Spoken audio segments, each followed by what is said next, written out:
ایک دفعہ کا ذکر ہے۔ ایک دور دراز سلطنت میں ایک بادشاہ روحان حکومت کرتا تھا۔ اس کی بیوی ملکہ زہرا ایک نیک دل خاتون تھی۔ بادشاہ کے دو بیٹے تھے۔ بڑے شہزادے کا نام شہزادہ حیدر اور چھوٹے شہزادے کا نام شہزادہ جعفر تھا۔ ملکہ کا یہ معمول تھا کہ جب بھی اس کے ہاں کوئی بچہ پیدا ہوتا، وہ پریوں کو دعوت دیتی تاکہ بچے کے مستقبل کا حال معلوم کر سکے۔ جب ملکہ کے ہاں اگلی اولاد ایک انتہائی خوبصورت بیٹی شہزادی حوریہ پیدا ہوئی تو ملکہ نے تمام پریوں کو کھانے پر مدعو کیا۔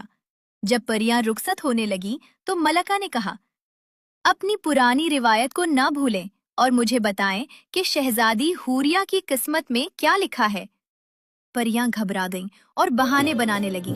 ایک پری بولی، ملکہ عالیہ، ہم اپنی قسمت کی کتاب گھر بھول آئے ہیں، دوبارہ آ کر آپ کو بتائیں گے۔ ملکہ نے بے چینی سے کہا، ضرور آپ مجھ سے کچھ چھپا رہی ہیں، لیکن میں آپ سے درخواست کرتی ہوں کہ سچ بتا دیں۔ ملکہ کے بہت اصرار پر پریوں کی رانی نے کہا، ملکہ عالیہ، ہمیں ڈر ہے کہ حوریہ اپنے بھائیوں کے لیے بہت بڑی مصیبت کا باعث بنے گی اور ہو سکتا ہے کہ اس کی وجہ سے ان کی جان بھی چلی جائے۔ ہم اس سے زیادہ کچھ نہیں جان پائیں۔ یہ کہہ کر پریاں وہاں سے چلی گئیں۔ ملکہ اس قدر غمگین ہو گئی کہ بادشاہ نے فوراً محسوس کر لیا۔ اس نے وجہ پوچھی تو ملکہ نے جھوٹ بول دیا کہ وہ آگ کے بہت قریب تھی، جس سے اس کے چرخے کی ساری روئی جل گئی۔ بادشاہ نے کہا، کیا بس اتنی سی بات ہے؟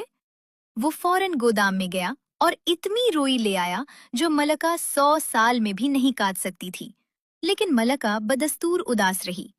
بادشاہ نے دوبارہ پوچھا۔ اس بار ملکہ نے کہا کہ وہ دریا کے کنارے کھڑی تھی کہ اس کا خوبصورت موتیوں سے بنا جوتا پانی میں گر گیا۔ بادشاہ نے کہا، کیا بس اتنی سی بات ہے؟ اس میں فوراً ریاست کے تمام موچیوں کو بلایا اور ملکہ کے لیے نایاب موتیوں کے 10,000 جوتے بنوا دیے۔ ملکہ اب بھی اداس تھی۔ بادشاہ نے پھر پوچھا۔ اس بار ملکہ نے کہا کہ کھانا کھاتے ہوئے اس نے غلطی سے اپنی شادی کی انگوٹھی نگل لی ہے۔ بادشاہ سمجھ گیا کہ وہ جھوٹ بول رہی ہے کیونکہ اس نے انگوٹھی خود سنبھال کر رکھی تھی۔ اس نے کہا، میری پیاری بیوی، تم جھوٹ بول رہی ہو، یہ رہی تمہاری انگوٹھی۔ اب ملکہ پکڑی گئی اور اس نے دیکھا کہ بادشاہ ناراض ہو رہا ہے، تو اس نے پریوں کی وہ پیشن گوئی بتا دی جو حوریہ کے بارے میں کی گئی تھی۔